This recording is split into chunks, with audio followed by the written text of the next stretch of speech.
Ok, gente, boa tarde. Vamos começar com um pouquinho de atraso. Então, nesse começo de tarde aqui, a gente vai falar de gerenciamento de redes domésticas. Então, essa palestra vai ser um pouco mais introdutória, tá? Então, para quem já é mais advanced aí na configuração de redes, vai ser um pouco repetitivo, mas lá no final eu coloquei uma outra coisa um pouco mais avançada que, dependendo, né, mesmo os mais avançados vão conseguir levar lá para casa deles. Então, hoje em dia, as nossas redes domésticas estão ficando cada vez mais complexas. Então, a gente tem tablets, telefones, computadores, laptops, videogames, tudo isso hoje já se conecta à internet e os novos dispositivos que estão vindo por aí cada vez mais vão se conectar à internet também. Então, hoje em dia, a gente já compra câmera de monitoramento que transmite dados para a internet, tem medidores de eletricidade que também se conecta à internet, manda os dados para a CEMIG, por exemplo.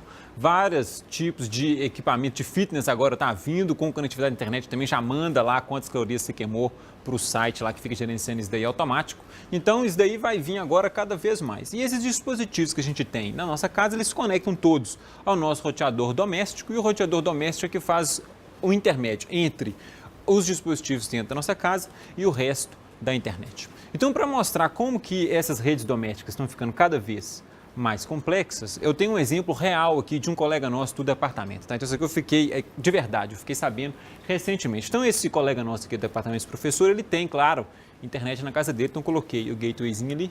E como é uma casa de família, tem vários dispositivos lá, tá? Então, vamos colocar aqui alguns tablets, alguns computadores e um desktop.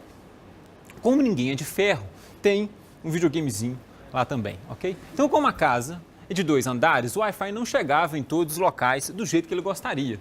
Então ele decidiu o seguinte: olha, esse Wi-Fi aqui desse roteador meu, porqueira, vamos comprar um Apple AirPort, né, supostamente vai ser um pouquinho melhor, e aí vai melhorar a qualidade do nosso Wi-Fi. Então já reconfiguraram lá, tá? Agora a casa dele tinha 2 roteadores aqui, né? Aí tinha de conectar um no outro, fazer um encaminhamento certinho para ver se melhorava o Wi-Fi. Deu uma melhoradinha, mas ainda não ficou 100%. Então decidiram depois ainda colocar um repetidor Wi-Fi aqui, que é meio que para dar uma potencializada no canal, né, na medida que ele vai ficando fraco para chegar no canto da casa. Então colocaram os repetidores, mais o AirPort aqui, o Wi-Fi ficou razoável, pararam de mexer com isso.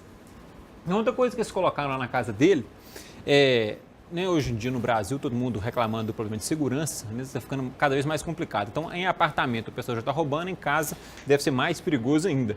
Então, colocaram 3 câmeras de monitoramento. Okay? Então tem as câmeras de monitoramento, fica lá observando e fizeram a configuração para acessar essas câmeras remotamente, ok? Porque não basta a câmera estar lá, você assistir de dentro da sua casa, né? Você quer olhar também o que está acontecendo na hora que você está remotamente. Então configuraram, coloquei essa linha vermelha ali só para mostrar, né, o acesso externo dessa câmera. Então fizeram isso daí também. Então nesse ponto aí, você imagina que o gatewayzinho já está lá saindo a fumacinha, gastando banda o tempo inteiro, piscando as luzes ali o tempo inteiro. Ok? Então esse professor, esse colega nosso, ele tem parente que mora lá na Europa, tá? Então eu coloquei o gatewayzinho da casa dele ali também. E o irmão dele, né, é tão nerd quanto, ok?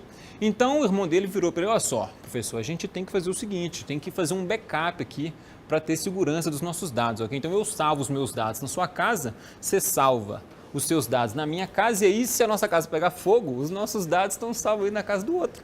Ok? Então é um tipo de segurança a mais que você tem que pensar aí, tá? Então, eles falaram: beleza, eu acho que tem tudo a ver, né? Vamos fazer. Então compraram um NAS, tá? O storage grandão, aí colocaram um aqui na casa dele aqui no Brasil e outro lá na casa dele lá na Europa, para fazer o backup desse dado aí, tá? E aí tinha toda essa transferência de dados, né? Que eles queriam fazer, esse cara salva lá, esse cara salva aqui, e queriam fazer também que a câmera, em vez de, né, salvar o dado aqui no storage, ok? Queria que a câmera mandasse o dado para lá também, né? Porque se o ladrão vir roubar a sua casa, levar o seu NAS, você pega a foto dele do outro NAS e pega o cara. Então quiseram fazer isso tudo aqui, tá? Então, claro, o gateway não deu conta, né? Faltou banda, ficava resetando toda hora. Então, para dar um leve no gateway, colocaram 2 planos de internet. Então, sei lá o que ele tem, deve ter Oi e GVT, tá? Então tem 2, aí configurar aqui um multi-home, né? Até bom que tem uma redundância, a Oi caiu, você continua acessando pela GVT, etc. E aí depois terminaram de configurar, né, o acesso externo entre os storages aqui, e ainda fizeram uma VPN, né, para ficar mais fácil a configuração. Aí acabou num certo ponto lá não tinha mais porta de rede, e compraram um switch, já que vai comprar um switch, compra um gerenciável de uma vez, e configura uma VLAN, tá, aqui para não misturar o dado do storage com o dado da casa dele, e isso daí era a situação assim que eu fiquei sabendo, tá? Deve ter mais coisa aí. Então é o data center pessoal desse professor. Então, sei lá, o gateway já deve estar meio que ali saindo uma fumacinha de novo, quase, né? Qualquer dia vai ter que pôr 3. E aí esse cara viajou, foi apresentar um artigo no exterior e a internet dele deu pane, parou de funcionar. Aí recebe uma mensagem do parente que ficou aqui no Brasil, né? Olha, a internet parou de funcionar. Eu posso chamar o técnico? Qual? Né? Vai chamar o da Oi ou da GBT? Né? O técnico chega na sua casa, vai olhar, esse negócio aqui tá fora do contrato, pô. Entendeu? Então, ficou lá uma semana sem rede. Mas o ponto aqui é o seguinte, é que essas redes domésticas estão ficando complexas, né? A gente aqui deve ser todo mundo meio que nem familiarizado com esse negócio, consegue configurar razoavelmente bem, mas tem pessoas aí que não têm, né, condição de sair configurando redes à medida que elas forem ficando mais complexas. Então, as redes domésticas de pessoas normais, né, que é o meu caso, deve ser o de vocês também, elas estão conectadas no provedor. O provedor, ele chega na casa da gente ou no cabo de TV ou no ADSL, é o mais comum que tem no Brasil, tá? Tem algumas pessoas que têm rádio também, dependendo do local, mas o mais comum é cabo e ADSL, que é o fio de telefone. Então isso chega na casa da gente, aí tem um dispositivo que é um modem que vai pegar o cabo da TV ou de telefone e vai transformar no cabo Ethernet. Vai fazer um intermédio entre esses dois meios físicos aí. E aí depois que você tem aqui um cabo Ethernet, vai ligar isso no roteador que vai distribuir a conectividade para os outros dispositivos que estão dentro da nossa casa. Ok? Então fica todo mundo de pendurado ali no roteador. E para fazer essa rede funcionar, o roteador ele executa vários serviços de rede, ok? Então tem no roteador DHCP, ele faz o encaminhamento de DNS, ele vai rodar um NAT e ele faz o roteamento entre as várias redes que a gente tem, a rede sem fio, a rede cabeada e a rede externa, né, do nosso provedor. Então eu vou falar um pouco da configuração desses serviços aí e o que a gente pode fazer, ok? Então vou começar com a parte mais introdutória, que é fazendo a rede funcionar. Depois vou falar como que a gente configura alguma coisa, né, um pouquinho mais avançada, encaminhamento de porta, e depois como que a gente pode melhorar o desempenho da rede na nossa casa. Não sei se vocês têm problema de desempenho, eu tinha, aí acabei tendo de mexer lá na configuração. Depois vou falar um pouquinho, brevemente, tá, sobre segurança e privacidade em redes domésticas, e depois vou falar um pouquinho do projeto que a gente tem de desenvolvimento de gateways inteligentes. Então, a primeira coisa que a gente precisa para colocar um computador na rede é configurar a interface de rede dele.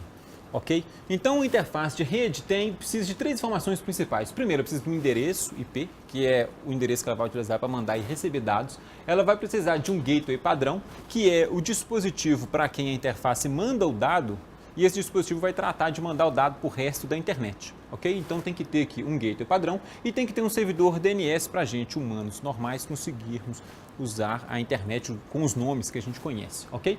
Então, esses dados aqui, eles em geral são configurados no nosso computador. Na hora que você liga ele e ele conecta a sua rede doméstica, ele é configurado automaticamente pelo servidor DHCP, ok? DHCP é protocolo de configuração dinâmica de hospedeiros, dispositivos de rede.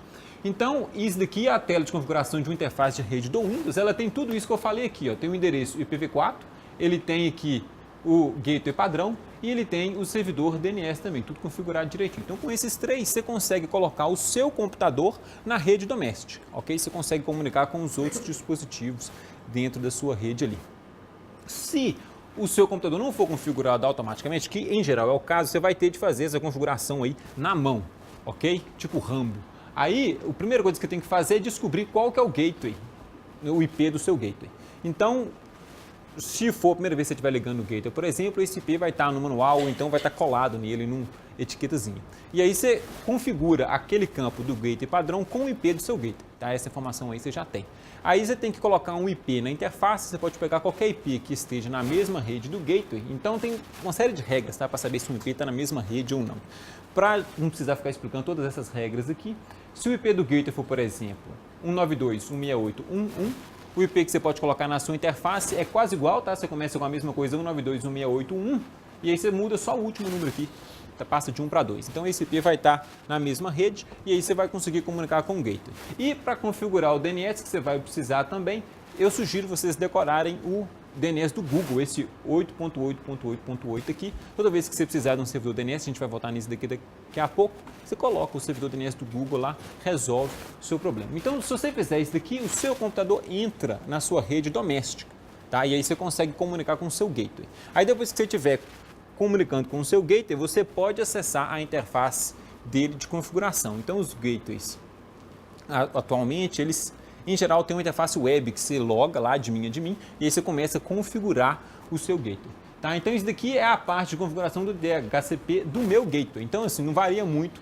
disso daqui não. Ok? Então você pode, se você quiser ficar configurando na mão toda vez, desabilitar o DHCP, tá? Ninguém faz. E aí, né, a gente deixa habilitado aqui, você tem que configurar duas coisas. Primeiro, é o intervalo de endereços IP que você vai deixar o DHCP distribuir para os computadores que você conecta na rede. Então aqui eu configurei, sei lá, começa de 192.168.1.10 até 1.254. Então desses IPs aí ele vai distribuir aleatoriamente para os computadores que chegam dentro da rede. E esse outro parâmetro que está aqui embaixo, não importa muito, é o tempo de empréstimo que o DHCP vai passar o IP para o computador que entrou na rede. Então eu configurei 24 horas. Então o DHCP empresta o IP, depois de 24 horas ele pega de volta se o computador não estiver mais utilizando. Se o computador estiver utilizando aquele IP ali, ele vai renovar esse empréstimo automaticamente, ok? Não precisa ficar preocupado, esse parâmetro aqui não é muito importante. Uma outra coisa que você pode configurar, que pode ser útil para a sua rede, é o seguinte: o DHCP, toda vez que você liga um computador na rede, ele vai pegar um IP liberado dessa faixa aqui e vai dar para aquele IP, para aquele computador que acabou de conectar. Se você quiser que o seu computador pegue sempre o mesmo endereço IP, tá? Então esse computador aqui, por exemplo, eu quero que ele pegue sempre o mesmo endereço IP porque ele recebe conexão de fora da rede. Então daqui a pouco eu vou falar disso também. Então eu preciso que ele pegue sempre o mesmo IP. O que você faz é configurar essas regras adicionais aqui no DHCP de forma que um computador vai pegar sempre o mesmo endereço. Então você vai fazer um mapeamento de endereço físico da interface do computador, que é esse MAC address aqui, e o endereço IP que o DHCP vai distribuir. Então esse número A088 aqui é o endereço da placa de rede sem fio do meu laptop. E esse endereço eu vou associar com esse IP 13. Então toda vez que eu conectar esse computador, ele vai pegar esse endereço 13, né? 192.168.1.13. E esse endereço físico você pega ele aqui, ó, daquela tela do Windows mesmo. Tá? Esse endereço físico você pode colocar ele lá na configuração do DHCP e pegar sempre o mesmo endereço IP.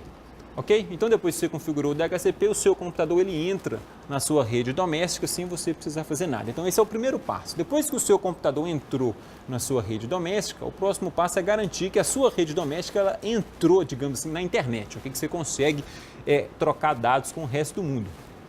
E aí, o que você tem que configurar lá na configuração do seu gateway é essa interface externa, que é essa WAN aqui, está funcionando. Ok? Então, quando o técnico vai instalar o gateway na sua casa, ele já vai lá e configura todos os números, tá? Porque cada provedor tem um número de circuito DSL diferente. Então, ele vai lá, configura todos os parâmetros e aí essa conexão aqui, em geral, já vem, né, funciona. Então, aqui, ó, você está vendo, esse PPP0 é a interface externa, está falando aqui que ela está conectada. Então, nesse caso, eu sei que o meu gateway, ele pegou um IP de verdade do provedor e consegue trocar dados com o resto da internet. Se você for conferir o estado da sua interface WAN e ela não estiver conectada, significa que o seu gateway não consegue nem falar com o seu provedor ainda.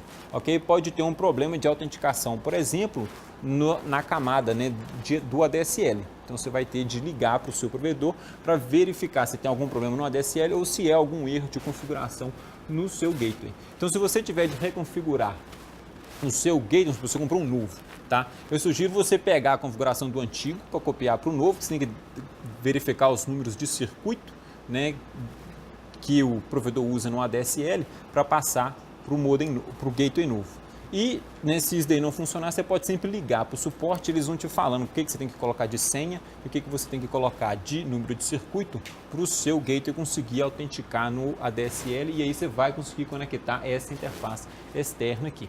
Então esse é o segundo passo. Então você primeiro coloca o seu computador na rede doméstica, depois a sua rede doméstica entra na internet, quando essa interface externa aqui está funcionando. E a última coisa que a gente precisa fazer é configurar o DNS para a gente conseguir efetivamente usar a internet. Ok? Então o DNS é o sistema de nomes de domínio. O que ele faz? Ele pega um nome de domínio, tipo www.facebook.com, e vai converter esse nome de domínio no endereço IP.